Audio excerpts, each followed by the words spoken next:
कराची की डाउ university of health sciences के हेल्थ एक्सपर्ट्स कोरोना वायरस के इलाज के लिए इम्यूनोग्लोब्यूलिन थेरेपी के लिए क्लिनिकल ट्रायल्स जो हैं वो कर रहे हैं और डॉक्टर्स के मुताबिक इलाज के लिए दरकार तहकीक मुकम्मल होने पर पाकिस्तान इस थेरेपी को मुतारिफ कराने वाला पहला मुल्क बन जाएगा। अब ये थेरेपी क्या है और किस तरह से मददगार साबित हो सकती है, इस पर हम बात करेंगे। हमारे साथ डॉक्टर शौकत अली मौजूद हैं जो कि प्रिंसिपल हैं डाउ कॉलेज ऑफ बायोटेक्नोलॉजी के डाउ यूनिवर्सिटी में। अस्सलाम वालेकुम डॉक्टर साहब।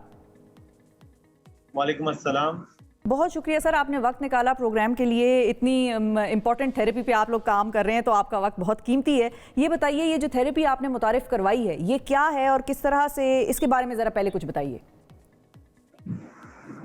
जी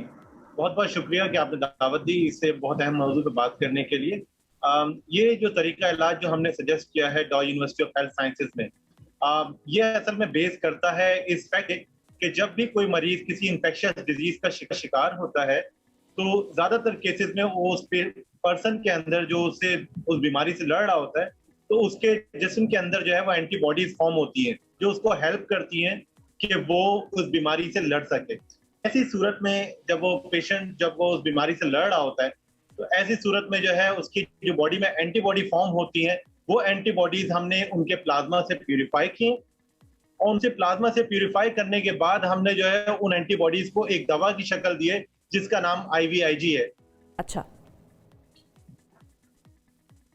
ठीक है, तो ये काम किस तरीके से करती है और ये जो प्रोसेस होता है फॉर एग्जांपल कि आपने उसको दवा दे दी और फिर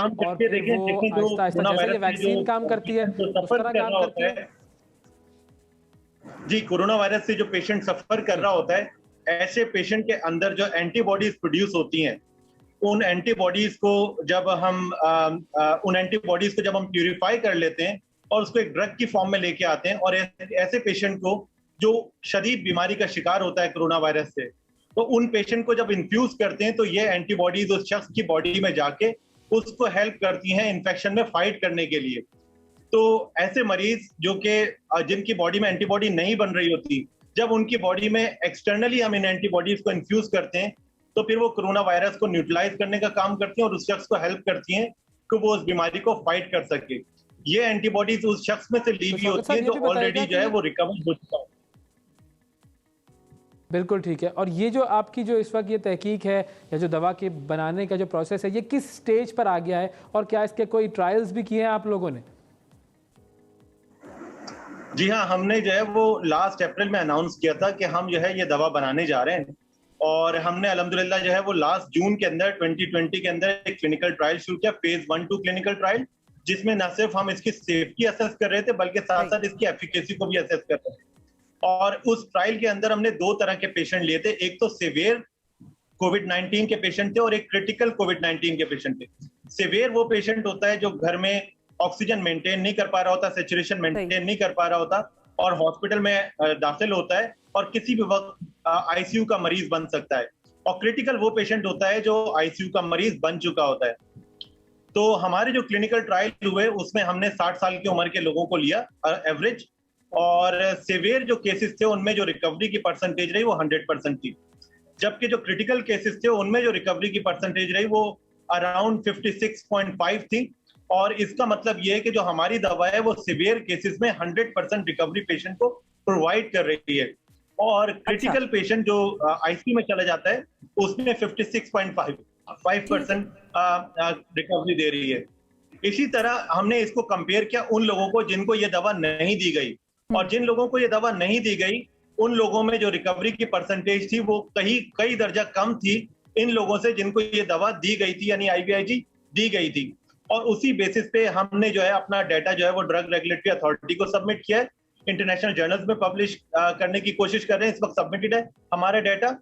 और उसकी बेसिस पे हमें फेज 2-3 ट्रायल की परमिशन मिल गई है ड्रग रेगुलेटरी अथॉरिटी से और अब हम मल्टी सेंटर ट्रायल करने जा रहे हैं फेज 2-3 इसी दवा का। ठीक है, अब आपने नताइज से तो हमें आगाह कर दिया। अब ये जो फाइनल स्टेजेस होंगी इस ट्रायल की वो कब तक मुकम्मल हो जाएंगी और कब तक ये थेरेपी जो है प्रॉपर तरीके से मार्केट में अवेलेबल होगी लोगों को ट्रीट करने के लिए? और वैक्सीन के होते हुए क्या लोग इसकी तरफ जाएंगे? इसकी क्या अहमियत होगी जब वैक्सीन भी आ गई है मार्केट में? तो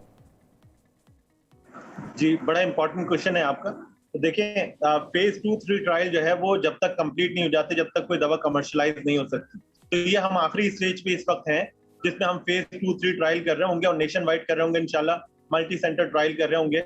और इसके नताइज इंशाल्लाह अल्लाह ताला करेगा, अगर हौसला अफजा रहे तो ये दवा इंशाल्लाह कमर्शलाइज होगी। दूसरी तरफ आपका जो सवाल था वैक्सीन के हवाले से, वैक्सीन के होते हुए इस दवा की क्या जरूरत है, तो मैं आपको बताता चलूं, दुनिया में बहुत सारी जो है वो बीमारियां ऐसी हैं, जैसे हेपेटाइटिस बी है, जैसे ट्यूबरक्लोसिस है, टीबी है, इन तमाम की जो है वैक्सीन मौजूद है, मगर साथ ही साथ दवा की जरूरत इसलिए होती है कि 100% ये चांस नहीं होता कि आप जो है ना प्रिवेंट कर जाएंगे डिजीज को। कुछ ना कुछ पॉपुलेशन का एक परसेंटेज होता है जो बीमार होता है और शदीद बीमार होता है और उसको दवा की जरूरत होती है, और ऐसी सूरत में ये दवा कारआमद साबित होगी। जैसा कि अभी आप देख रहे हैं पाकिस्तान में वैक्सीन अवेलेबल है, लेकिन इसके बावजूद हॉस्पिटल्स भरे हुए हैं। ऐसी सूरत में, ऐसी वबा की सूरत में ये इसके अगर इमरजेंसी यूज ऑथराइजेशन मिलती है तो इंशाल्लाह will be able to help our fellows in the nation. बिल्कुल ठीक है जी। अवैस, आपके पास कोई है सवाल? मैं एक चीज जो छोटी सी ये पूछना चाहूंगा जी, क्योंकि जब टेस्टिंग की जा रही होती है ड्रग्स की या वैक्सीन की, तो उसके अंदर ये मॉनिटर किया जा रहा होता है कि इसका कोई एडवर्स रिएक्शन तो नहीं आ रहा है, तो उस हवाले से क्या बताएंगे आप हमें? जी सॉरी, आप दोबारा अपना सवाल रिपीट करेंगे? वैक्सीन की या ड्रग्स की जब टेस्टिंग हो रही होती है तो उसमें ये चेक किया जाता है कि इसके कोई साइड इफेक्ट्स तो नहीं आ रहे, तो इसमें भी आपने ये चेक किया होगा? जी बिल्कुल। फेज 1-2 ट्रायल जो हो रहे होते हैं, फेज 1-2 ट्रायल नॉर्मली जो लोगों पे हो रहे होते हैं डिजीज पॉपुलेशन पे हो रहे होते हैं, और फेज 1-2 ट्रायल की खास बात ये होती है कि इसमें सेफ्टी और एफिकेसी दोनों चीजों को जांचा जा रहा होता है, और अल्हम्दुलिल्लाह दिस वाज फाउंड 100% सेफ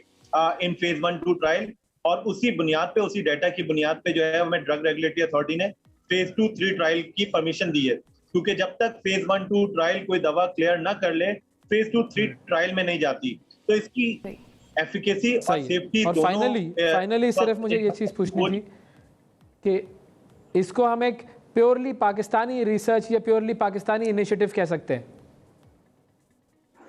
जी बिल्कुल, आपको ये सुन के बड़ी खुशी होगी कि पाकिस्तान में इस वक्त जो 12 दवाएं जो अप्रूव हैं कोविड-19 की थेरेपी के लिए, उनमें से ये वाहिद थेरेपी है जो मेड इन पाकिस्तान है, और अल्हम्दुलिल्लाह इस हवाले से ड्रग रेगुलेटरी अथॉरिटी ने अपना एक एप्रिसिएशन लेटर भी हमें भेजा है,